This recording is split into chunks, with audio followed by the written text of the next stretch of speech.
nama saya Rahma Syarifah. Halo, perkenalkan nama saya Zainal Farolis. Halo, perkenalkan nama saya Anissa Salsabila. Halo, perkenalkan nama saya Naila Syafri. Halo, perkenalkan nama saya Nena Gisti. Di video kali ini kita akan membahas tentang quarter life crisis dan bagaimana cara kita bisa berani berbeda dalam menghadapinya. Kita membahas quarter life crisis, kita akan menjelaskan dulu kalau menurut psikologi perkembangan, dewasa itu terbagi menjadi dua, yaitu dewasa awal madya dan dewasa lanjut. Menurut perkembangan dewasa awal, tugas perkembangannya yaitu pekerjaan, menjadi teman hidup, membangun keluarga, dan menerima tanggung jawab sebagai warga negara. Ini rawan sekali untuk mendapatkan quarter life crisis. Sudah mengetahui tugas perkembangannya, maka teman-teman juga bisa menghadapi quarter life crisis tersebut. Kita tahu, mungkin dari kalian banyak yang lagi berada di fase ini, tapi mungkin dari kalian mengenal seseorang yang lagi mengalaminya. Makanya jangan kemana-mana ya teman-teman, karena kita akan ngejelasin ini lebih dalam lagi. Quarter crisis life atau krisis usia 25 itu adalah periode yang terjadi pada usia 20 hingga 30 tahun. Selama fase ini, banyak yang mulai merasa meragukan diri sendiri, bahkan merasa terasingkan dari lingkungan sekitar. Gimana sih rasanya? Ya seperti yang kita tahu bahwa ini adalah masa transisi di mana remaja menuju kedewasaan.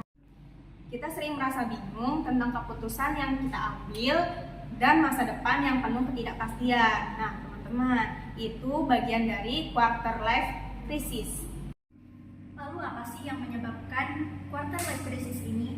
Sebagian besar disebabkan oleh ketidakpastian diri yang kita hadapi, misalnya seperti tekanan sosial dari keluarga atau teman-teman yang memiliki ekspektasi tinggi, atau bahkan perasaan ragu dalam mengambil keputusan penting, seperti memilih karir, menentukan tujuan hidup, atau bahkan masalah finansial. Itu semua bisa menyebabkan stres dan ketidakpastian yang membuat kita merasa terjebak. Betul banget, dan faktor lain yang gak penting adalah perubahan besar dalam hidup, seperti peralihan pekerjaan atau hubungannya berakhir. Semua perubahan ini bisa mengganggu rasa aman kita dan memicu perubahan krisis. Bayangkan saja ketika kita merasa harus memilih sesuatu yang benar agar masa depan kita lebih stabil. Akan tetapi kita tidak tahu apakah itu pilihan yang tepat. Rasa ragu seperti ini pasti menambah kecemasan. Nah, lalu apa sih yang bisa kita lakukan untuk mengatasi quarter life crisis? Salah satunya, kita bisa mencoba dengan cara bantuan profesional seperti konseling. Bagi kalian yang merasa kebingungan atau sudah merasa kewalahan, seorang konselor bisa membantu kalian untuk menemukan arah hidup yang lebih jelas. Dan kalau kalian ingin tahu, ada teknik konseling yang bisa membantu banget loh, yaitu teknik empathy chair. Teknik empathy chair ini adalah metode yang melibatkan kita untuk berbicara dengan kursi kosong, memerankan diri sendiri atau peran orang lain dalam hidup kita. Metode ini bisa membantu kita untuk mengatasi konflik batin dan memberikan perspektif yang lebih jelas. Selain itu, dukungan dari keluarga dan juga teman-teman jadi sangat penting, karena ketika kita merasa terpuruk atau bingung, dukungan emosional dari orang dekat bisa memberikan kita rasa aman dan membuat kita jadi bangkit kembali.